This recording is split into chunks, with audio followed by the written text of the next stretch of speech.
বিসমিল্লাহির রহমানির রহিম। আজকে হচ্ছে ফাল্গুন মাসের 18 তারিখ এবং মার্চ মাসে হচ্ছে 3 তারিখ 2026 সাল এবং রমজান মাস চলতেছে। তো একটা কাজে বের হইলাম, তো ভাবলাম মোটর ব্লগ করি। তবে এই মার্চ মাসে এসেও যে সকালবেলা এত কুয়াশা থাকবে চিন্তা করি নাই। সকালবেলা সেহরি খাওয়ার সময় দেখলাম প্রচণ্ড কুয়াশা, এখনও রাস্তায় কুয়াশা আছে। এখন সকাল 9টার বেশি বাজে। তো আমরা এই মুহূর্তে আছি মানিকগঞ্জ বাস স্ট্যান্ডের কাছাকাছি এবং সামনে হচ্ছে মানিকগঞ্জ বাস স্ট্যান্ডের কাঁচা বাজার দেখতে পাচ্ছেন। এবং যেহেতু রমজান মাস চলতেছে, রমজান মাসে কিন্তু ব্যবসায়ীদের জন্য একটা বিশাল মৌসুম। বাংলাদেশের ক্ষেত্রে বিশেষ করে দেখি যে বাংলাদেশের ব্যবসায়ী যারা চিন্তা করে যে রমজান মাসে আমরা এমন ইনকাম করবো যাতে বাকি 9 মাস বা 10 মাস বসে থাকতে পারে মিনিমাম। তো এই চিন্তা ভাবনা করেই বেশিরভাগ ব্যবসায়ী বেচা কিনা করে দেখতেছি। তো যাই হোক, আল্লাহ পাক সবাইকে হেদায়েত দান করুক। তো কথা বলতে বলতে আমরা এই মুহূর্তে একদম বাস স্ট্যান্ডে চলে আসছি। আমি এখন ডান দিকে মোড় নিব, আর বাম দিকে গেছে হচ্ছে আরিচা এবং পাটুরিয়া ঘাট। তো ভিডিওটা কে কোথা থেকে দেখতেছেন কমেন্ট করে জানালে অবশ্যই খুশি হব। এবং আজকে আমি এই মোটর ব্লগ করার জন্য যে ক্যামেরাটা ইউজ করতেছি এটা হচ্ছে DJI Action 5 Pro। তো এই অ্যাকশন ক্যামেরাটা আমি আমার হেলমেটে মাউন্ট করছি। তো এইটার বিষয়ে কিন্তু আমি ভিডিও তৈরি করছি। যারা আমার ব্লগ রেগুলার দেখেন তারা হয়তো দেখে থাকবেন, আর যারা দেখেন নাই তাহলে আমার এই হারুন ব্লগ বিডি চ্যানেলটা সাবস্ক্রাইব করে পাশে থাকা বেল আইকনটিতে ক্লিক করে রাখলে চ্যানেলের ভিতর থেকে আপনারা এই ভিডিওটা দেখে নেবেন। তো যাই হোক, যেহেতু একা একা যাইতেছি তো ভাবলাম যে আপনাদের সাথে একটু কথা বলি। এই মুহূর্তে আসলে যেখান থেকে আমার এই ভিডিও দেখতেছেন সকলকে এই ফাল্গুনের একটা শুভেচ্ছা জানাচ্ছি। যারা বাইক চালাবেন তারা অবশ্যই রাস্তায় সাবধানতার সাথে চালাবেন, কারণ ঢাকা আরিচা হাইওয়ে রোডটা কিন্তু এখন যথেষ্ট বিপজ্জনক। আর ঈদের এই সময়টাতে কিন্তু প্রচণ্ড ভিড় থাকে। সকালবেলা যখন কুয়াশা থাকে বেশি তখন কিন্তু অনেক কিছু দেখা যায় না। তো আমরা এই মুহূর্তে কিন্তু জাগির ব্রিজের কাছাকাছি আছি এবং এইখানে কিন্তু ওই যে দেখা যাচ্ছে হাতের বাম দিকে, এখানে সকালবেলা শাকসবজির একটা অনেক বড় আড়ত বসে। মানিকগঞ্জ শহরে কয়েকটা আড়ত আছে, তার মধ্যে এটা অন্যতম। এখান থেকে ঢাকা সহ বিভিন্ন জায়গায় শাকসবজি যেয়ে থাকে। তো এখান থেকে পাইকারি এবং খুচরা অনেকেই কেনাকাটা করে এবং দাম কিছুটা কম পাওয়া যায়। তো জাগির ব্রিজে আমরা উঠবো এবং এইখান থেকেও কিন্তু ডান দিকে যে রাস্তাটা গেছে এইটা দিয়েও শহরে শর্টকাটে ঢোকা যায়। বিভিন্ন সময় বিভিন্ন রোড জানাশোনা থাকলে অনেক সময় কাজে লাগে। তো এই জাগির ব্রিজটা কিন্তু প্রচণ্ড চাপা ছিল এবং মানুষজন যখন হাঁটতো একটা ভয়ের ব্যাপার ছিল। এখন অবশ্য একটা ব্যবস্থা করছে, হাঁটার একটা ব্যবস্থা করছে ব্রিজের দুই পাশেই। তো জাগির ব্রিজ পার হয়ে আসছে এবং দেখতে পাচ্ছেন যে গাছপালাগুলো কেমন যেন একটা রুক্ষ ভাব। আসলে বৃষ্টিপাত বর্তমানে যেহেতু হচ্ছে না, আর দুপুরবেলা যথেষ্ট রোদ থাকে। এখন ফাল্গুন মাসের এই সময়টাতে কিন্তু গাছের সমস্ত পাতা ঝরে যায় অনেক গাছগুলোতেই এবং নতুন পাতা গজায়। এবং যখন বৃষ্টি আসবে তখন কিন্তু প্রকৃতি একদম মনে হয় হাসবে। তবে আমি যখন সৌদি আরব ভ্রমণে গেছিলাম তখন দেখছি যে ওইসব জায়গাতে সবুজ আপনার চোখেই পড়বে না। আমারও সময় কাটবে। যেটা একটা অদ্ভুত নাম, বাসায় পাক খাবার হোটেল। তো এই হোটেলটাতে একদিন আসতে হবে, আসলে খুবই আনকমন একটা নাম। তো এটা মানিকগঞ্জ জেলাতে আছে। এই যে এখন আমরা যে এলাকা পার হইতেছি এটা হচ্ছে আকিস টেক্সটাইল মিলের একটা এলাকা, এবং আকিস টেক্সটাইলের এখানে কিন্তু ওনাদের একটা প্রতিষ্ঠান আছে যেখানে হচ্ছে কৃত্রিম অঙ্গ প্রত্যঙ্গ এখানে জয়েন করা হয়। অর্থাৎ যারা দুর্ঘটনায় হাত পা হারান তাদের কিন্তু এখানে কৃত্রিমভাবে হাত পা লাগানোর ব্যবস্থা করা হয়, এবং এটা মানিকগঞ্জের একটা অন্যতম ভালো একটা প্রতিষ্ঠান আকিস টেক্সটাইল। তো কথা বলতে বলতে আমরা গোলরা চলে আসছি। এই গোলরা ব্রিজ আমরা এখন পার হব এবং গোলরা থেকে কিন্তু মানিকগঞ্জের পার্শ্ববর্তী যে জেলা ঢাকা জেলায় ঢোকার একটা রাস্তা আছে যেটা দিয়ে শর্টকাটে আপনারা সাটুরিয়া যাইতে পারবেন। আর এইখানেই কিন্তু এই গোলরা স্ট্যান্ডের অল্প একটু আগাইলেই এখানে একটা পাম্প আছে, তেলের পাম্প। আমার জানা মতে মানিকগঞ্জের 2টা জায়গাতে তেলের মাপ খুব ভালো পাওয়া যায়। তার মধ্যে এই সাউদার্ন যে তেলের পাম্প এটা একটা, আর মানিকগঞ্জ বাস স্ট্যান্ড থেকে আরিচার দিকে অল্প একটু আগাইলে গুড লাক সিএনজি একটা আছে। এই দুইটাতে তেলের মাপ এবং তেলের মান তুলনামূলকভাবে আমার কাছে মনে হয় আমি ভালো পাইছি।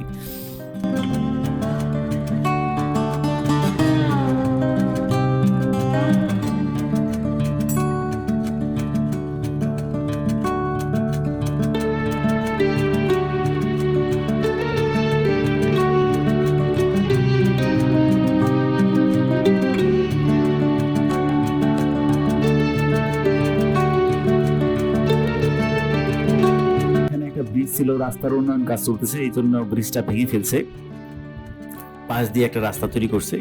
তবে ঈদের সময় এটা করাতে কিছুটা ভোগান্তি হবে মনে হইতেছে, কারণ এখানে প্রায়ই আমি দেখি যখন ব্যস্ততা বেড়ে যায় তখন একটা জ্যাম লেগে যায়, যে ব্রিজটা কিন্তু এখানে ভাঙতেছে।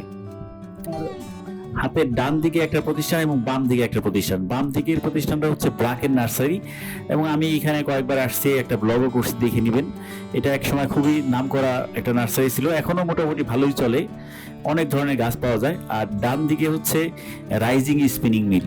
আসলে আমাদের মানিকগঞ্জে কিন্তু অতটা শিল্প প্রতিষ্ঠান খুব কমই আছে, তো এইখানকার নার্সারিতে আমি সুযোগ পেলে, সময় থাকলে আমি এখানে দাঁড়াই। তো আজকে যেহেতু সময় নাই, এই জন্য আর দাঁড়াইলাম না। এই দেখতে পাচ্ছেন একটা সাইনবোর্ড, এটা হলো বারোবাড়িয়া বাস স্ট্যান্ড। এই বারোবাড়িয়া বাস স্ট্যান্ড যে ব্রিজ, এই ব্রিজটা পার হইলে কিন্তু আমরা অফিসিয়ালি মানিকগঞ্জ জেলার থেকে ঢাকা জেলায় চলে যাবো। এই যে এখানে কিন্তু লেখা আছে আমরা এখন ঢাকা জেলায় প্রবেশ করতেছি, স্বাগতম ঢাকা জেলা। আর এইখান থেকেও কিন্তু বিভিন্ন দিকে, বিশেষ করে যে বাম দিকে একটা রাস্তা দিয়ে শর্টকাটে ঢাকার ধামরাইয়ের কাউলিপাড়া বাজারে যাওয়া যায়। এটা হচ্ছে হলমার্ক গ্রুপের প্রতিষ্ঠান ইনসেপ্টা। এখানে ইনসেপ্টার মেডিসিন তৈরি হয়, অনেক বড় জায়গা জুড়ে কিন্তু এই প্রতিষ্ঠানটা আছে। এবং এই রাস্তাটা আমার কাছে খুব ভালো লাগে, বিশেষ করে এইখানে যখন আসি, একদম স্ট্রেট একটা রাস্তা। এরকম একটা রাস্তা যদি থাকতো, মনে হয় যে কয়েকশো কিলোমিটার গেলেও বোরিং লাগবে না। এবং এইখানে যে জলাশয়গুলো দেখতেছেন, এখানে যখন সিজন থাকে তখন কিন্তু লাল টকটকে শাপলা ফুল ফুটে থাকে, কিন্তু এখন চোখে পড়লো না, হয়তোবা গাছগুলো মারা গেছে। আবার যখন বর্ষার সিজন আসবে তখন চোখে পড়বে।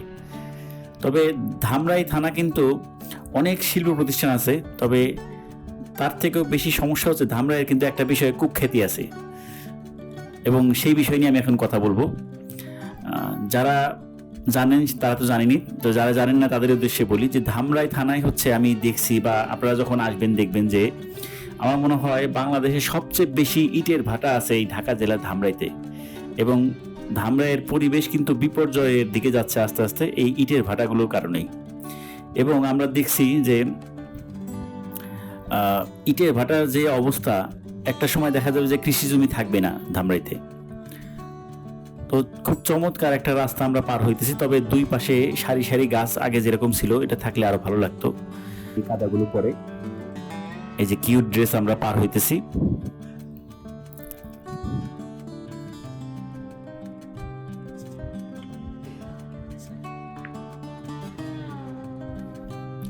এখন আমরা বাথুলি স্ট্যান্ড পার হইতেছি। বাথুলি কিন্তু গরুর হাটের জন্য বিখ্যাত, বিশেষ করে কুরবানি ঈদের সময় কিন্তু এখানে গরুর হাট লাগে।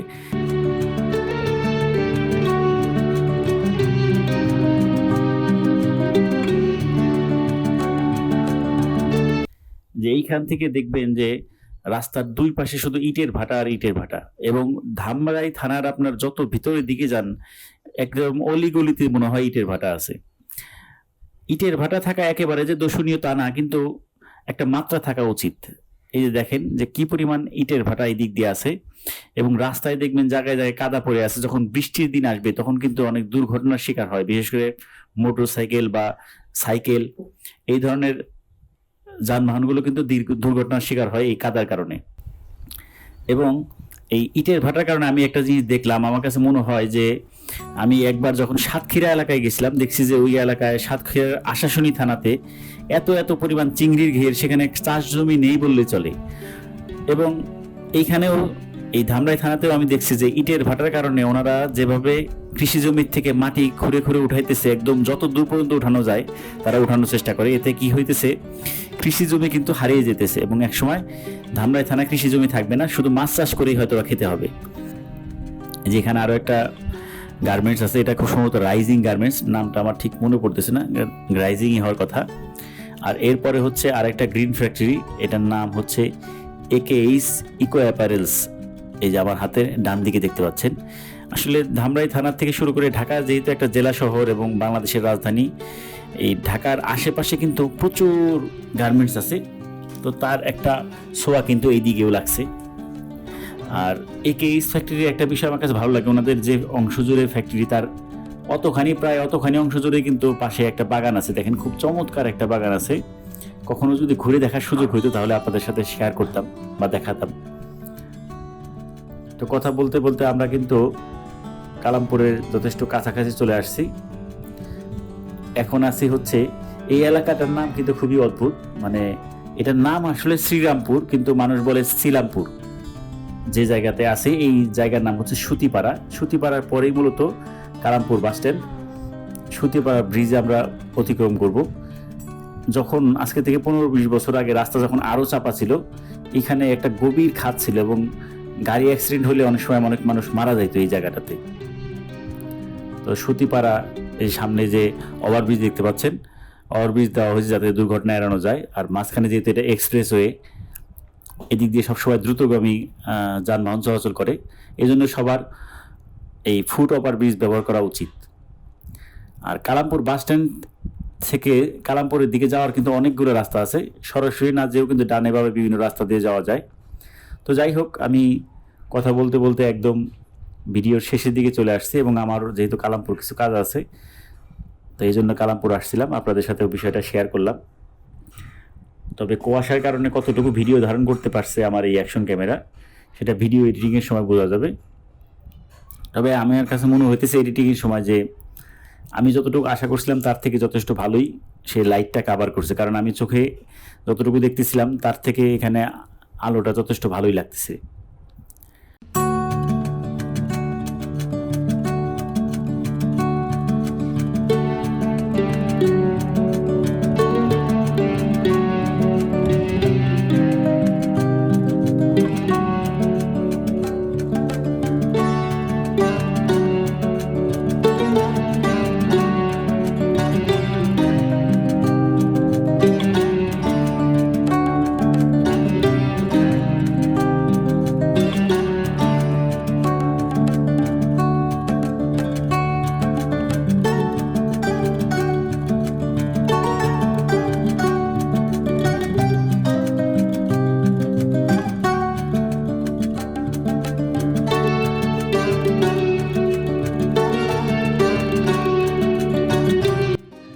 যাই হোক, কালামপুর চলে আসছে, দেখতে পাচ্ছেন আমার পিছনে কিন্তু কৃষি জমি এবং কুয়াশার কারণে কিছুই দেখা যাইতেছে না।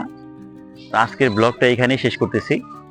তো বিভিন্ন বিষয় নিয়ে র্যান্ডমলি কথা বললাম, জানি না আপনাদের কাছে কেমন লাগছে এবং কে কোথা থেকে ভিডিওটা দেখতেছেন অবশ্যই কমেন্ট করে জানালে খুশি হব। তো সবাই ভালো থাকবেন, দেখা হবে নতুন কোনো ব্লগে। আল্লাহ হাফেজ।